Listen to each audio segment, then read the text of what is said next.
Hello everyone, কেমন আছো সবাই? আশা করছি সবাই খুব ভালো আছো।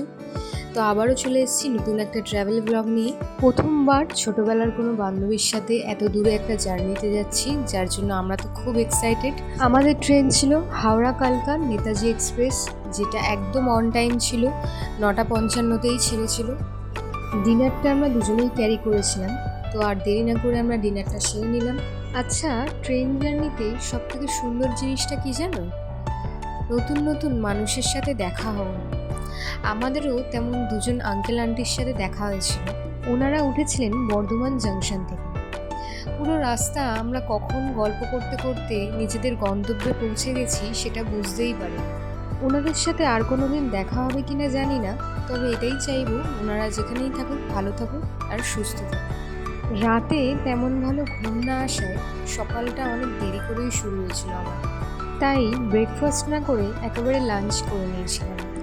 আমাদের খাবারটা অর্ডার করা হয়েছিল কানপুর থেকে। এই ভেজ থালিটার প্রতিটা সবজির টেস্ট কিন্তু খুবই ভালো ছিল, আর যা কোয়ান্টিটি দেওয়া হয়েছিল তাতে আমাদের দুজনের খুব ভালোভাবে হয়ে গেছে।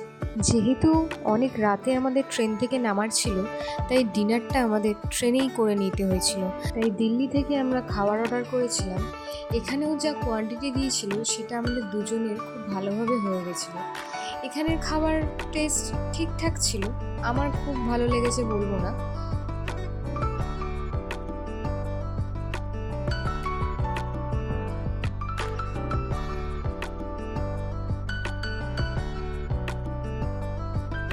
আমাদের নামার ছিল চণ্ডীগড় স্টেশনে। সেখান থেকে বাই কারে আমরা সিমলা গেছিলাম।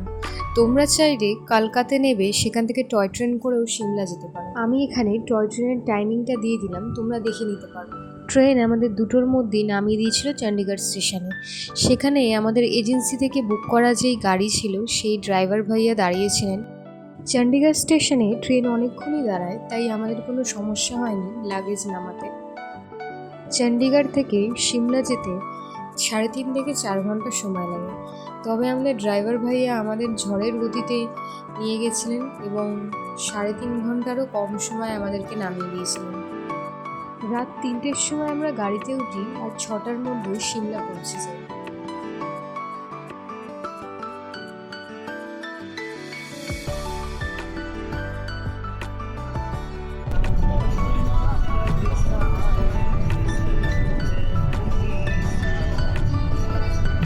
তো চলো, ঠাকুরের নাম নিয়ে আমাদের শুরু করা যাক জার্নি।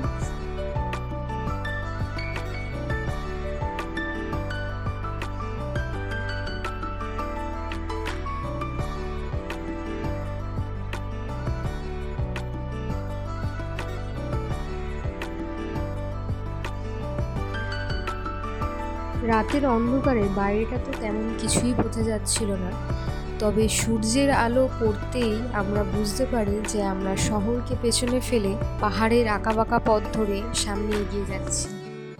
দূরের ওই পাহাড়গুলো সূর্যের আলোয় এবার যেন স্পষ্ট বোঝা যাচ্ছিল। আজকের সকালটা যেন একটু অন্যরকম ছিল। আসলে শহরে তো আর এত সকালে উঠি না, মনের মধ্যে এক অন্যরকম আনন্দ কাজ করছিল, যেটা হয়তো বলে প্রকাশ করা যাবে না।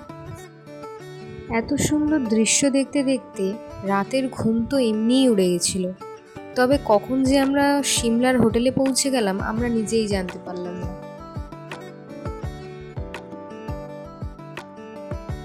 সিমলায় আমরা ছিলাম হোটেল রয়্যাল ভিস্তাতে। চলো তোমাদের একটা ছোট্ট করে রুম ট্যুর দিয়ে দিই।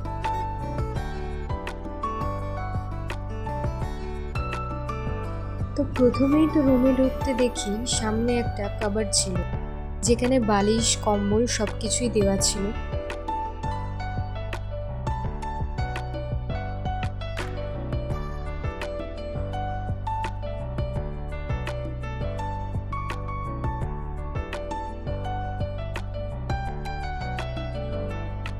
আর এখানে তো দেখতেই পাচ্ছ একটা মিরর দেওয়া ছিল, সাথে টিভি, আর এদিকে যে বেডটা দিয়েছিল সেটা বেশ বড় ছিল।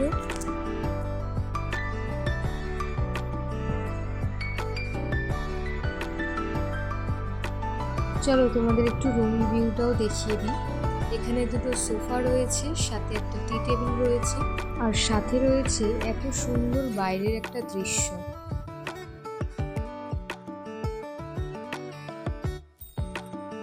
এখানকার ওয়াশরুমটাও আমার বেশ পছন্দই হয়েছিল, যা যা দরকার সব কিছুই ছিল আর বেশ পরিষ্কারও ছিল।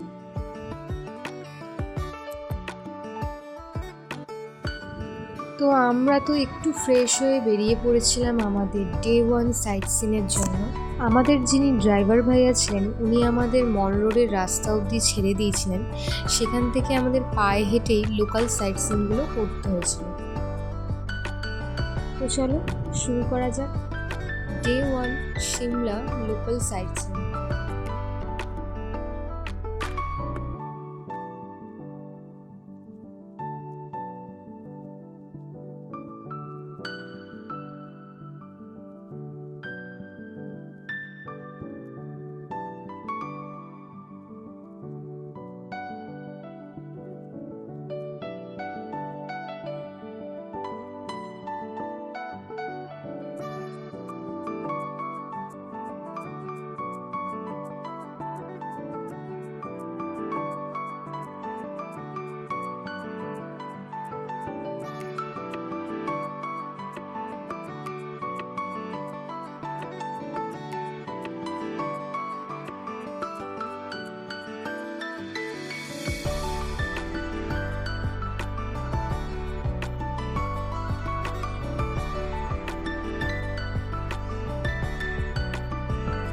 তো গাড়ি তো এত দূরই যাবে, এরপর আমাদের পায়ে হেঁটে উঠতে হবে।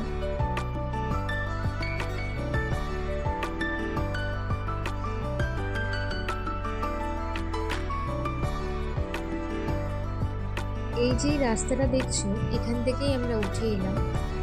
আর আমরা যেহেতু ব্রেকফাস্ট করিনি, তাই আমরা ডিরেক্ট লাঞ্চটাই করে নেব। এই যে দোকানটা, এর কিন্তু খাবারের টেস্ট ভীষণ ভালো ছিল। তোমরা কোনো সময় সিমলার মল রোডে এলে এখান থেকে ট্রাই করে দেখতে পারো।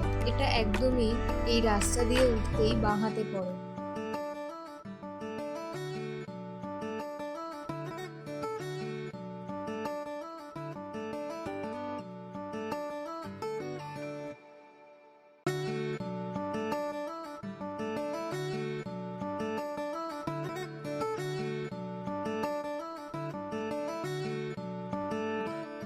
লাঞ্চ সেরে আমরা আবার চলে গেছিলাম মল রোডের দিকে।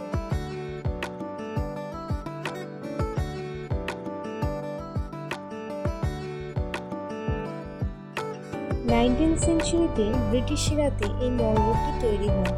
এটি ছিল স্পেশালি তাদের সোশ্যালাইজেশনের জন্য। এখানে তারা নিজেদের এন্টারটেনমেন্টের জন্য বিভিন্ন রকমের শপস, ক্যাফেস খুলেছিল। এই রোডের কিছু রুলস ছিল।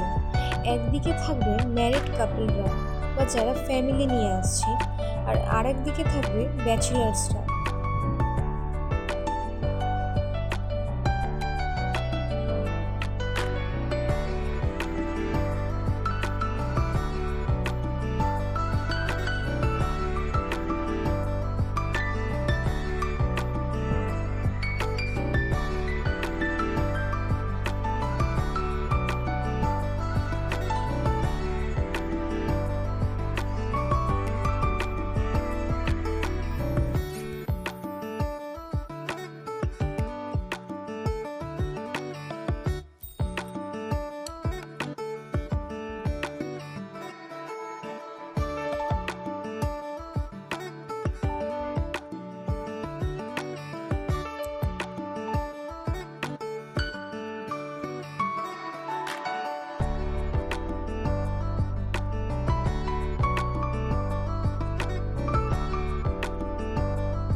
মল রোডে কিছু লোকদেরকে দেখবে যারা বলবে যে তোমাদেরকে জাকু টেম্পলে নিয়ে যাবে গাড়ি বুক করে।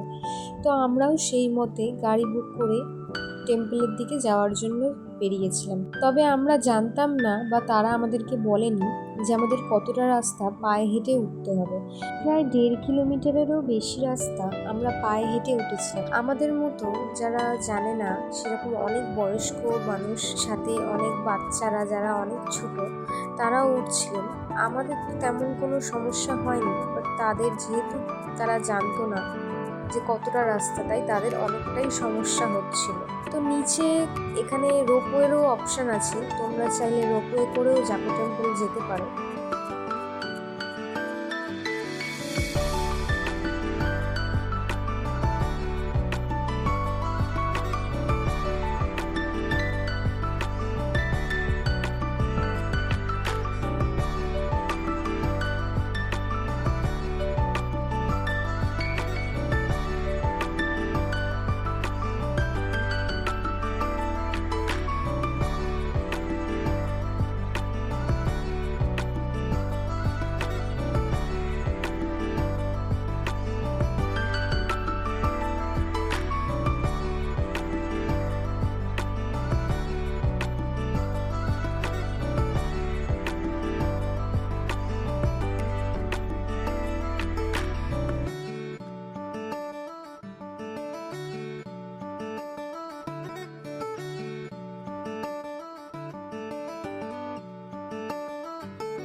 তো এই রাস্তা ধরে আমরা উঠে এসেছি, এখনো কিছুটা রাস্তা আমাদের যেতে হবে।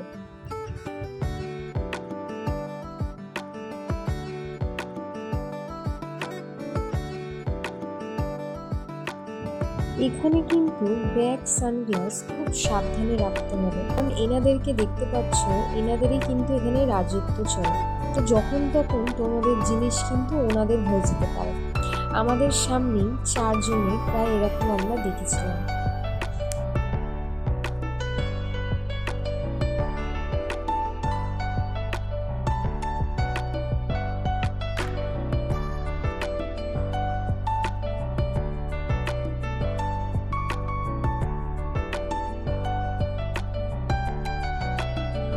এখানে মন্দিরের পুজো সামগ্রী পাওয়া যাচ্ছিল, তোমরা চাইলে এখান থেকে কিনে ভেতরে মন্দিরে পুজোও দিতে পারো।